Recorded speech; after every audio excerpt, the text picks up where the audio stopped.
Hey guys, welcome back to the van build, and today we are tackling the overhead upper cabinets. I know I filmed an intro for this video before, but when I had my data loss experience in 2023, I think this was part of it that was lost. So I'm coming at you with a video from the future after the whole van is already complete. If you're new here, my name is Elias. I'm an amateur landscape photographer, and I built out a 2003 T1N Mercedes Sprinter van. And this video is actually the near completion point. We only have a couple more after this, and I'm very excited about it because I'm tired of the van series. I want it to be done, but I'm already committed, so we are just pushing through. A couple things I wanted to note. Basically, the overhead cabinets are completely custom. I don't know anything about framing. I watched a few videos and I just said, you know what, I'm just gonna go for it. I kind of made a lot of it up as I went, but I think it actually worked out in the end. The basis for the cabinets was I just went to Ikea and bought some shaker doors. I can't remember the exact size, but I knew I wanted 3 cubbies on one cabinet and 2 on the ones that went in the back. So I literally just got the shaker doors from Ikea and built the entire cabinets around them. I would like to say the video is pretty self-explanatory, but there's a lot that goes into it, and I probably filmed way too much and I'm showing too much of the process, but I just wanted to share my experience. I apologize in advance. This was during the summer last year and it was very hot, so I am half naked most of the time. If you have any questions about it, go ahead and leave the comment down below, and thank you so much for watching. Let's get into it.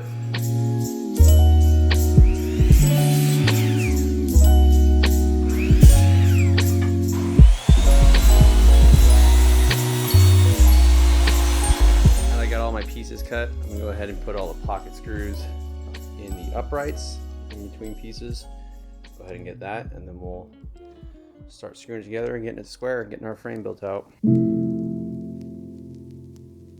Now that we got all these Craig screwed through, we're going to go ahead and put the 4 corners. We'll get one on this side, get it together like this. We'll put a screw here, screw here. We'll put another one on this side. Screw here, screw here, and that way we're still able to wobble it to make it square. It's not set in stone yet. It still has wiggle room. So what we'll do is once we get it enclosed and we get it square, we'll throw more screws in it, lock it in place, and then we'll put these inside pieces in. So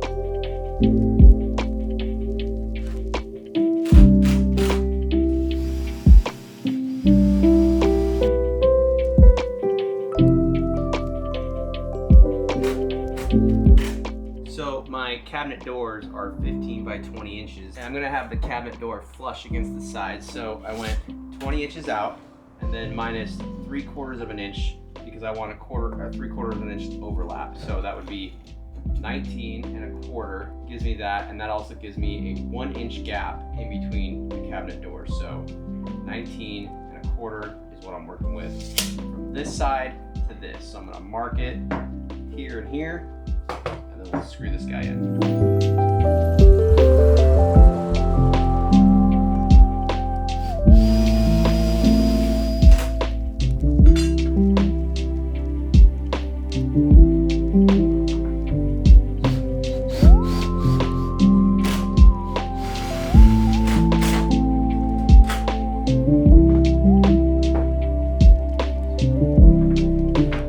So on here, I definitely did not get it completely flat against this, so what I'm going to have to do is go back with a sander and sand this down smooth so that transition smooth, and that goes for every little imperfection that I'll do. Not a big deal, but just something to be aware of.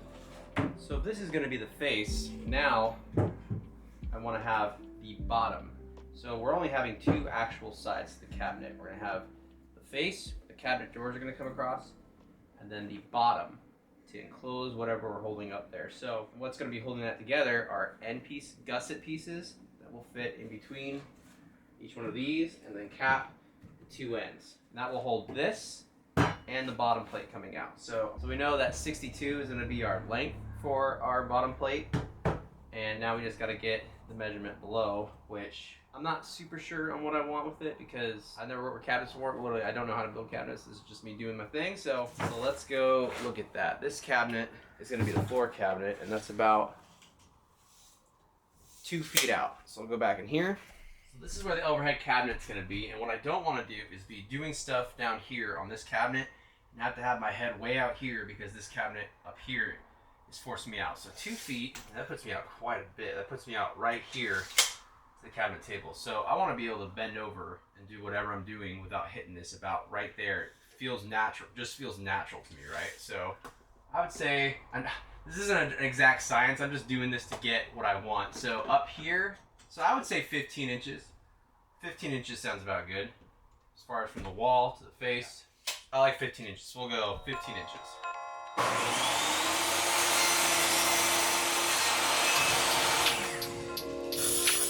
I don't know quite how I'm gonna do this, so I'm just kind of winging it at this point, guys. So I got a 1/2 inch of plywood. I went ahead and went 14 inches. I got nervous about the 15, so went 14. I got ACX sanded on one side, not on the other. What we're gonna do is put the sanded side on the bottom. That is what we'll be showing. I'm gonna try to do, line this up, re-drill a hole with a countersink going into the pine, and yeah, we're just gonna wing it.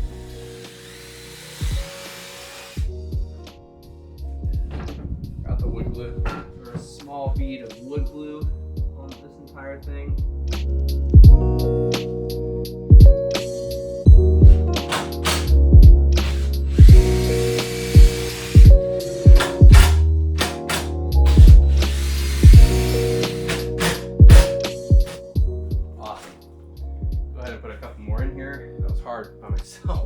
Now that we got the frame built, we are at the part where we need these separation pieces, which essentially give each cubby their own cubbies, the walls in between. This is the hardest part for a couple of reasons. One, you have a lot of angles going on here. You have the angle coming up this way to here, and then you want a 90-degree angle right here. So you have 1, 2, 3, 4 completely different angles that you need to figure out. There are a couple ways to figure this out, but the way I did it, and I highly suggest doing this, is getting someone in here. I didn't film it, but I had Jess literally hold the frame of the cabinet up here and put a square on it, making it a 90-degree angle, and just kind of eyeballed it as far as like flat this way and across this way. And then I measured the distance between here to the frame, here to the frame, from the bottom of the cabinet up to this wall, bottom of the cabinet up to this wall, because all three of them are going to be different lengths. And then I went ahead and cut a piece out at those measurements, and then kind of fiddled with it a little bit and came up with something like this. 4 different angles, but the most important one is that this one is a 90-degree angle coming up there and across. Plus all of them are a little bit different. As you move down, the van contour changes just ever so slightly. It gets most drastic right here, which is where it ends, and you can see that there's a huge gap at the top. So to change that one, we'll just measure that gap at top, and then we'll add that distance to this run. So a couple things here. What I'm doing are, these are going to be the inside pieces because they're going to be actually sitting on the inside. The outside pieces I want covering the entire outside of the frame. So I'm going to need to do 2 things. One, add a 1/2 inch to the length so it can hide that 1/2 inch plywood, which is what we're using here. So imagine it's like this. It's going to be coming down to the bottom of it, hiding it. So we're going to add a 1/2 inch there. We also need to add 3/4 of an inch to the lengths because it's going to be hiding the frame, which I built out of 1x3s, which are 3/4 inch in true nature. So just a couple things about that. We're going to cut these out, test fit them, and then we'll screw it all together.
Fits. Good. So this works out pretty good. I'm gonna go ahead and put the backing pieces on it. We'll put one at the top, one at the bottom throughout each. Give it a lot more support, and we'll focus on the doors. So for the backer pieces, I'm just putting them in between an angle, one up top, one up bottom. For the end pieces, you can just screw through, but for here, I'm doing Craig screws. The problem is that they're all gonna be in the same place, so I don't want the screws going into each other. So I'm gonna offset it by putting the Craig screw all the way to the top. For this piece, I'll go to the bottom. And then for this piece, on this side, I'll go to the top. For the bottom piece, I'll go to the bottom. So they're just offsetting them just a little bit. Just a little.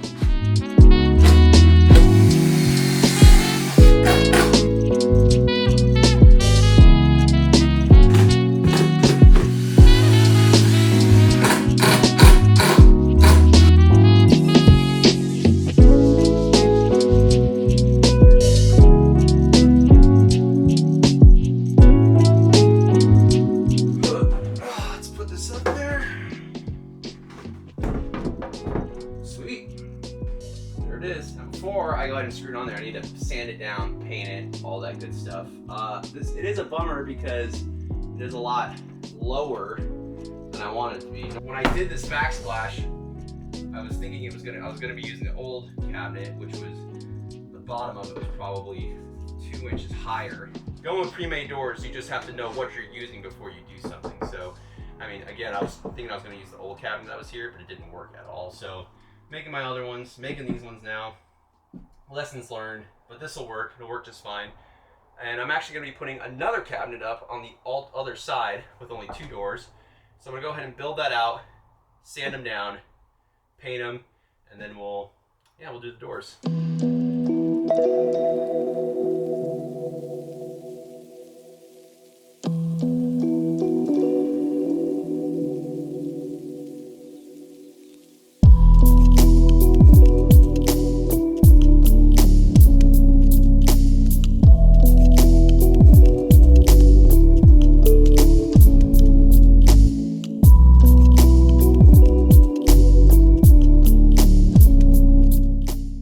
I've stopped filming for the last couple of days because after how many mistakes I made, I said there's no way I'm putting this on YouTube. So I have done the testing, I have done the trial and error, and behold, voila. I'm just a normal guy. I don't know anything about woodworking. I don't know anything about cabinetry. I don't know anything about any of that stuff. So this has been a giant learning curve. So let's start with the door, the shaker door. So I bought these cool little push lock deals from a little company called Leninrad. I think they work awesome. They look cool. They're sleek. It's pretty much a piece you put on here, and once you drill a hole, pretty much all I did was mark center of the cabinet door, of the shaker door, and I'm using a 3/4 inch hole saw bit to drill the hole for the latch to go through. Now, 3/4 is a little bit too small, so I kind of whittle it out a little bit. If you buy a 3/4 and do it, you might have to do the same. But essentially, I got that piece in there, and it's supposed to, when you push it, a little latch comes out that catches on a latch down here, locking in place. The issue I found with this was the cabinet was too thick, so I had to take the router, recess probably an 1/8 inch into this, and all I did was put this against it and marked it out and just route it. You can do more, it's not a big deal. No one's gonna see it ever really unless they look straight up, and honestly it's whatever. I'll probably touch up some paint, but it's really not a big deal. The next part were the hinges of the actual door. So I didn't know this, I would go down such a wormhole with these hinges. So I originally bought a value pack of like 30 hinges off Amazon, super cheap. They were the wrong ones. They were meant for an L-facing cabinet door. I don't even know how to describe it. They just weren't the right ones. So returned those. Ended up buying these just narrow hinge black, and it was black, so everything's kind of white and black in the van. So ended up buying these narrow hinges from Home Depot, and it took me a while to figure it out, installed them. Once I put the cabinet door on there, the shaker door, I opened them, this bulky part was resting on the wood, and friction makes a very screeching loud noise, so it was unbearable. And at that point I was so pissed off, I didn't know what to do. So these weren't gonna work.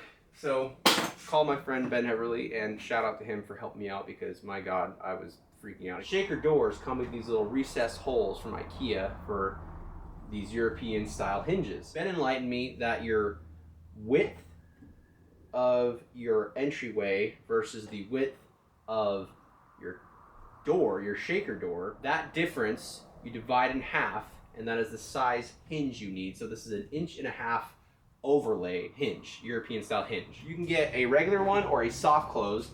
I didn't get the soft close because we have these gas struts that I'll explain in a minute, and there's really no point to do it when you're just closing it and pushing it closed. So I did not get the soft close ones, just the regular ones. Got them from Home Depot. Next was to drill this part out for the catch of the latch system to sit, because once this comes down, you push the button, a little blade comes out, and that needs something to catch on. So measured the distance from where it hit, I closed it, I marked it on the back of it like this, marked the back of the top of the wood, came back around. So I screwed that in, and that is our catch latch for the door, for the latch system. The final piece of the puzzle for the door was installing the gas strut, and that was actually the easiest, I think.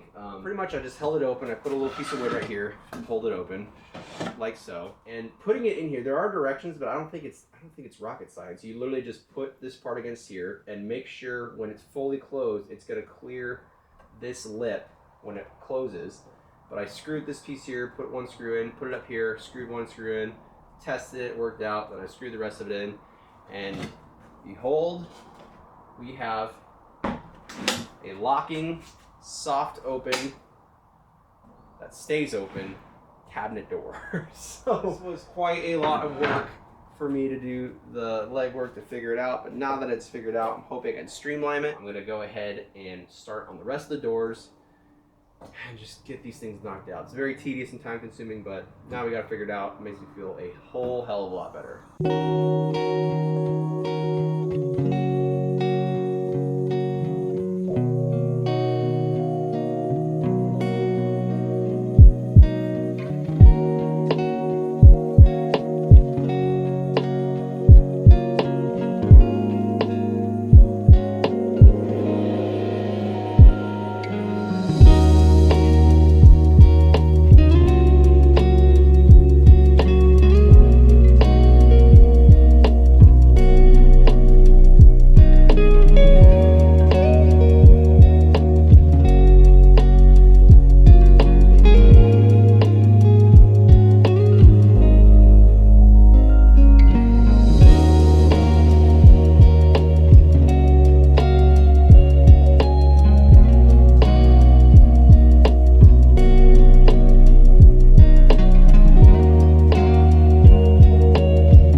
There we have it, fam. We have our cabinets finally built, mounted. Everything is good to go. I went ahead and put some touch-up paint on where I had sanded down on these. Then we went ahead and added these bumpers. Some of them, the gap is a little bit too wide for the bumpers to even do anything, but you know, I figured just over time it might be okay. Really, the bumpers just cause if it's like loose and vibrating like crazy, those bumpers are supposed to push and give it a little bit of sturdiness so it doesn't vibrate like that.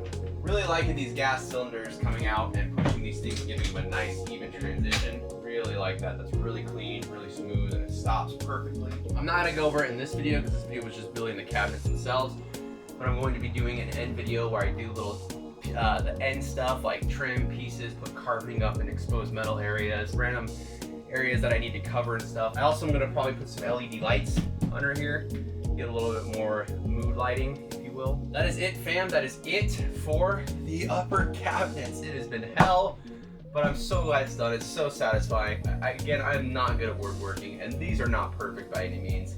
but they look nice and they're gonna do their jobs, and I'm very excited about it. I am going to be doing a cabinet in this area. I'm not gonna be filming it because I am just refurbishing an old one, but I'll probably add that to the last video, which is gonna be just doing little items and end pieces and carpeting and trim and all that stuff as the last video. So, all right guys, again, thank you so much for watching. I am out of here.